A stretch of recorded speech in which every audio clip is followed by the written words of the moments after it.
বেরলভী কারা? বেরলভী হচ্ছেন এক কথায় বলতে গেলে যারা সৈয়দ আহমদ রেজা খান বেরলভীকে অনুসরণ করে তারা হচ্ছেন বেরলভী। তো সৈয়দ আহমদ রেজা খানকে কেউ কেউ আবার আলা হজরত বলেও চিনে থাকেন। তো এই আলা হজরতকে, এই আলা হজরত হচ্ছে ওই ব্যক্তি যেই ব্যক্তিকে বলা হয় উপমহাদেশে সর্বফার্স্ট কুসংস্কার উদ্ভাবকের জনক। সবচেয়ে বেশি কুসংস্কার বিদআত জন্ম দিয়েছেন তিনি হচ্ছেন আলা হজরত। তো সহজ ভাষায় আলা হজরতকে যখন আমরা যদি প্রশ্ন করা হয় যে আলা হজরতকে, তাহলে আমরা এক ভাষায় চিনে ফেলবো যে আলা হজরত হচ্ছেন ওই ব্যক্তি যেই ব্যক্তি উপমহাদেশে সবচেয়ে বেশি কুসংস্কার রটনা করেছেন, সবচেয়ে বেশি কুসংস্কার তৈরি করে তা ছড়িয়ে দিয়েছে। তো এই আলা হজরতের কতিপয় কুসংস্কার রয়েছে, তার মধ্যে বিশেষ 3টি কুসংস্কার বা বিশেষ 3টি বিদআত প্রসিদ্ধ। 1 নাম্বার যে নবী আলাইহিস সালাতু ওয়াস সালাম গায়েবের মালিক। নাম্বার 2 নবী আলাইহিস সালাতু ওয়াস সালাম হাজের নাজের। নবী আলাইহিস সালাতু ওয়াস সালাম নূরের তৈরি। তো এই যে 3টা মতাদর্শ বা এই যে 3টা আকীদা, এই 3টা আকীদা সবচেয়ে বেশি ইম্পর্টেন্ট। অনেকগুলো তো বাতিল ভ্রান্ত আকীদা আছে এই আলা হজরতের অনুসারীদের মধ্যে বা আলা হজরতদের মধ্যে, বেরলভীদের মধ্যে। এই বেরলভীদের সব আকীদার মধ্যে ইম্পর্টেন্ট যে একদম উল্লেখযোগ্য 3টা আকীদা হচ্ছে এই 3টা আকীদা, যে নবী গায়েব জানেন, আর নবী হাজের নাজির থাকেন, আর হচ্ছে নবী নূরের তৈরি। তো এখন কথা হচ্ছে আমাদের দক্ষিণবঙ্গের ঐতিহ্যবাহী দরবার শরীফ সারসিনা দরবার শরীফ। এখন সারসিনা দরবার শরীফের পীর সাহেবরা কিংবা সারসিনা দরবার শরীফ যেই মাসলাকে আছে, ওনারাও কি বেরলভী কিনা, ওনারাও কি আলা হজরতের এই মতাদর্শগুলোকে বিশ্বাস করে, ওনাদেরকে কি আপনারা কথিত সুন্নি বলতে পারবেন? আচ্ছা, এখন আসি এই বিষয়। ফার্স্টে আমরা ওনারা আসলে এই 3টা মাসআলার ব্যাপারে ওনাদের কি আকীদা, যে নবী হাজের নাজির কিনা, নাম্বার 1, নাম্বার 2 নবী গায়েবের মালিক কিনা, নাম্বার 3 নবী নূরের তৈরি কিনা। যদি এই 3টা ওনাদের মধ্যে থাকে তাহলে আমরা স্পষ্টভাবে বুঝে নেব যে সারসিনাওয়ালারাও বেরলভী। তখন কিন্তু সারসিনাওয়ালাদেরকে বেরলভী বলতে আমার মোটেও দ্বিধাবোধ হবে না, কিংবা আমি মোটেও ইতস্তত করবো না। আসুন আগে আমরা জানি এই 3টা আকীদা ওনাদের মধ্যে আছে কিনা। তো ফার্স্টে আমরা নবী আলাইহিস সালাতু ওয়াস সালাম নূরের তৈরি নাকি মাটির তৈরি, নবী ইসলাম নূরের তৈরি নাকি মাটির তৈরি, এই বিষয় নিয়ে আমরা সারসিনার অন্যতম বিশেষ একজন আলেম ডক্টর কাফিল উদ্দিন সালিহ সরকারের একটি আলোচনা শুনে আসি, এবং সেটা দ্বারা আমরা সাবিত করব যে সত্যি সারসিনাওয়ালারা নবী নূরের তৈরি কি মাটির তৈরি কোনটা মানে। যদি নূরের তৈরি মানে, তো স্পষ্ট আমরা বলে ফেলবো যে তারা হচ্ছে বেরলভীদের অনুসরণ করে। রাসূল সাল্লাল্লাহু আলাইহি সাল্লাম নূরের তৈরি না মাটির তৈরি, বিষয়টা বড় বিতর্কিত। নবী করিম সাল্লাল্লাহু আলাইহি ওয়াসাল্লামকে প্রশ্ন করা হয়েছে সম্পর্কে, ইয়া রাসূলুল্লাহ আখবিরনি আন আউয়ালি শাইইন খালাকাহুল্লাহু ক্বাবলাল আশিয়া। হে নবী, আপনি বলুন যে আল্লাহ যখন গোপন ছিলেন, নিজকে তিনি যখন প্রকাশ করলেন, তখন সর্বপ্রথম কোন জিনিসটি তিনি সৃষ্টি করেছেন? তখন নবী করিম সাল্লাল্লাহু আলাইহি ওয়াসাল্লাম বলছেন যে ইয়া জাবির ইন্না রাব্বাকা খালাকা আউয়ালা শাইইন ক্বাবলাল আশিয়া নূরা নাবিয়্যিকা। হে জাবির, সর্বপ্রথম আল্লাহ তাআলা তোমার নবীর নূরকে তিনি সৃষ্টি করেছেন। মাটির সৃষ্টি হয়েছে অনেক পরে। তবে জগতের মধ্যে নবী করিম সাল্লাল্লাহু আলাইহি ওয়াসাল্লাম যেহেতু বাবা আদমের মাধ্যমে এসেছেন, অতএব বাবা আদমের মাধ্যমে যেহেতু আদম সৃষ্টি হয়েছেন মাটি থেকে, হাদিস শরীফের মধ্যে এসেছে নবী করিম সাল্লাল্লাহু আলাইহি ওয়াসাল্লাম বলেছেন আন-নাসু কুল্লুহুম মিন আদামা ওয়া আদামু মিন তুরাব। সমস্ত মানুষ আদম থেকে সৃষ্টি হয়েছেন এবং আদম এসেছেন মাটি থেকে। আর এমনিতেই নবী করিম সাল্লাল্লাহু আলাইহি ওয়াসাল্লামকে আল্লাহ সুবহানাহু ওয়া তাআলা বলছেন, আপনি বলুন ইন্নামা আনা বাশারুম মিসলুকুম ইউহা ইলাইয়া, আমি তোমাদের মতোই একজন মানুষ, আমার প্রতি ওহী করা হয়।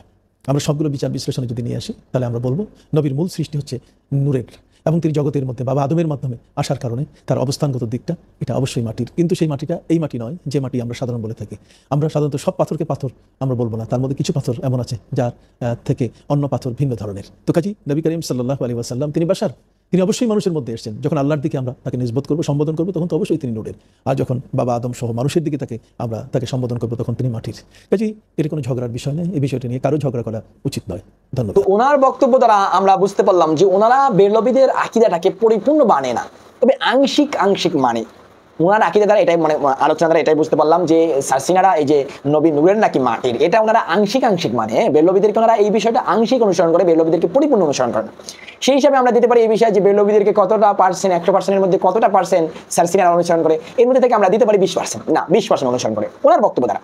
এবার আমরা নবী আলাইহিস সালাতু ওয়াস সালাম গায়েবের মালিক কিনা এটা জানবো সারসিনার বর্তমান নতুন যিনি পীর হয়েছেন ওনার একটি বক্তব্য দ্বারা, যে উনি এই ব্যাপারে কি বলতেছে যে নবী গায়েব জানেন কি জানেন না। আমাকে একজন আলেম সৌদি আরবে বসে ধরছে আমারে। শর্ষিনের আকীদা হলো তারা রাসূল সাল্লাল্লাহু আলাইহি ওয়াসাল্লামকে বলে যে নবী গায়েব জানে, নবীজি গায়েবের মালিক। নাউজুবিল্লাহ, কথা আমরা বলেছি। মালিক হচ্ছেন আল্লাহ, রাসূলকে আল্লাহ পাক গায়েবের সংবাদ জানিয়েছেন, যতটুকু জানিয়েছেন ততটুকুই নবীজি জানেন। ঠিক কিনা বলেন? এইটি শর্ষিনের আকীদা। আমাদেরকে ওই বেদাতীদের সাথে মিলাবেন না, খবরটা বলে দিলাম। না জানে না শুনে একবার মিলিয়ে দিবেন, এটা আমরা মানতে রাজি না। কি মানতে রাজি? কোনোদিনও না। ওনার এই আলোচনা দ্বারা আমরা বুঝতে পেরেছি যে না, সারসিনাওয়ালারা মূলত নবী গায়েবের মালিক এই কথা ওরা বিশ্বাস করে না। হ্যাঁ, ওনার যেহেতু উনি পীর সাহেব, ওনার আলোচনা দ্বারা আমরা যদি এই মাসলাটার ক্ষেত্রে, এই আকীদাটার ক্ষেত্রে যে 100%-এর মধ্যে কত পার্সেন্ট দিব, যে বেরলভীদেরকে 100%-এর মধ্যে কত পার্সেন্ট এই মাসআলার ক্ষেত্রে সারসিনী আলারা অনুসরণ করে, তাহলে এই ক্ষেত্রে আমরা 0% দিই যে না, এটা পরিপূর্ণভাবে আহলে সুন্নাত ওয়াল জামাতের পরিপূর্ণ অনুসরণ তারা করে। এই বিষয়টা যেহেতু তারা মুখে বলছে, কাজে কতটুকু তা তো জানি না, তাদের আলোচনা তারা বুঝতে পেরেছে স্পষ্টভাবে যে না, যে ওনারা নবী গায়েবের মালিক এটা ওনারা বিশ্বাস করেন। আচ্ছা, এরপরে এখন আমরা যে নবী হাজির নাজির কিনা। আচ্ছা, ওই যে হাজির মানে বলা হচ্ছে নবী উপস্থিত থাকেন, এবার নাজির বলা হয় নবী সাল্লাল্লাহু আলাইহি ওয়াসাল্লাম স্বচক্ষে সবকিছু দেখেন। বিভিন্ন ওয়াজ মানে মাহফিলে দেখা যায় চট্টগ্রামের দিকে বিশেষ করে এই বেরলভীদের মৌলিক আড্ডাখানা বা মৌলিক ওদের যে গোডাউন, যা মৌলিক ওদের যে স্থান, সেটা কিন্তু বলা হয় আপনার চট্টগ্রামকে বেরলভীদের মৌলিক আড্ডাখানার জায়গাটা, মৌলিক জায়গাটা যেখান থেকে বেরলভী তৈরি হয় আর কি, মাসনাউদ কারখানা।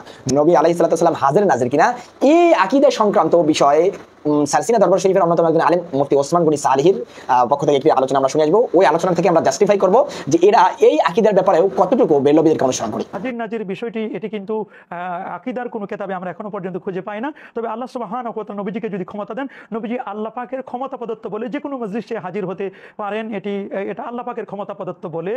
যেমন সহিহ বুখারী মুকাদ্দামার মধ্যে লেখা আছে যে এক লোক স্বপ্নে দেখলেন রাসূল করিম সাল্লাল্লাহু আলাইহি ওয়াসাল্লাম ইমাম বুখারীর জন্য অপেক্ষা করছেন, তাহলে তিনি আসতে পারেন, অসম্ভব কিছু নয়।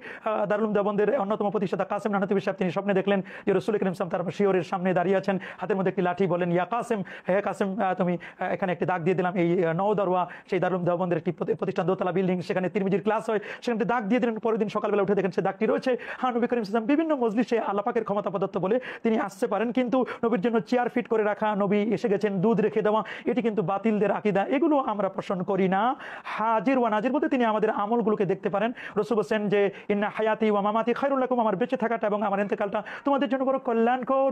তোমাদের আমলগুলো আমি নবী কবর শরীফে আমার রোজা মোবারকে আমি বসে বসে দেখতে পাই, আমার কাছে পৌঁছায় দেওয়া হয়। ফাইজা রাআইতু মিন খায়রিন, আমি যখন তোমাদের ভালো আমলগুলো দেখি, হামিদুল্লাহ, আমি আল্লাহ পাকের প্রশংসা করি। ওয়াইজা রাআইতু মিন শাররিন, আমি যখন তোমাদের খারাপ আমলগুলো দেখি, তখন ইস্তাগফারতুল্লাহ লাকুম, আমি তোমাদের সেই খারাপ আমলগুলোর জন্য আল্লাহ পাকের দরবারে ক্ষমা চাই। তো মুফতি ওসমান গনি সালিহি সাহেবের আলোচনা শুনে আমরা বুঝতে পারলাম যে না, মানে নবীকে হাজির নাজির সারসিনা ওয়ালারা মানে না। কিন্তু একটা বিষয় লক্ষ্য করবেন যে তিনটা আলোচনা সারসিনার বড় বড় তিনজন আলেমের থেকে আমরা শুনলাম, এটা কিন্তু বিশেষ তিনটি মতাদর্শ। আর এই মতাদর্শকে কেন্দ্র করেই কিন্তু গ্রামগঞ্জে সারসিনা বনাম কওমি বা সারসিনা বনাম চরমোনাই এরা কিন্তু অনেক ঝগড়াঝাটিও হয়, বিভিন্ন জায়গায় ফিতনা ফাসাদও হয়ে থাকে। কিন্তু ভাই এদের মুরব্বীদের থেকে শুনলাম যে না, সারসিনা ওয়ালারা তারা কিন্তু আহলে সুন্নাত ওয়াল জামাতকে অনুসরণ করে। তারা বলে না নবীর গায়েব জানেন, তারা বলে না নবী নূরের তৈরি, তারা বলে না নবী হাজির নাজির, কিন্তু তার মুরিদদের মধ্যে কিন্তু এই ফিতনাটা আছে। এগুলো বন্ধ করতে হবে। নতুন যে পীর সাহেব হয়েছেন, এই পীর সাহেবের উদ্যোগেই হয়তো এগুলো বন্ধ হবে আশা করি। আমরা যেটা বুঝতে পেরেছি যে সারসিনা ওয়ালারা মূলত মৌলিকভাবে সরাসরি বেরলভী নয়, তারা বেরলভীদেরকে সাপোর্ট করে না কিংবা বেরলভীদের মতাদর্শকে অনুসরণ করে না, তবে বেরলভীদের মতাদর্শকে আংশিক কিছু একটা অনুসরণ করে। যেমন বেরলভীরা মিলাদ কিয়াম করে ঠিকই, তবে মিলাদ কিয়ামের সময় কি করে, বেরলভীরা মিলাদ কিয়ামের সময় একটা চেয়ারকে রাখে আলাদাভাবে, ওই চেয়ারকে মনে করে যে এখানে রাসূলুল্লাহ সাল্লাল্লাহু আলাইহি ওয়াসাল্লাম আসে এবং এসে এখানে বসে, হাজির নাজির ব্যাপারটা। কিন্তু ঠিক সারসিনা ওয়ালারা এই চেয়ারটা না দিলেও তারা মিলাদ কিয়াম ঠিকই করে। তার মানে একটা না একটা করে আর একটা করে না, তো আংশিক ওরা বেরলভীদেরকে আংশিক অনুসরণ করে, পরিপূর্ণভাবে ওদেরকে সারসিনা ওয়ালাদেরকে বেরলভী বলা যাবে না।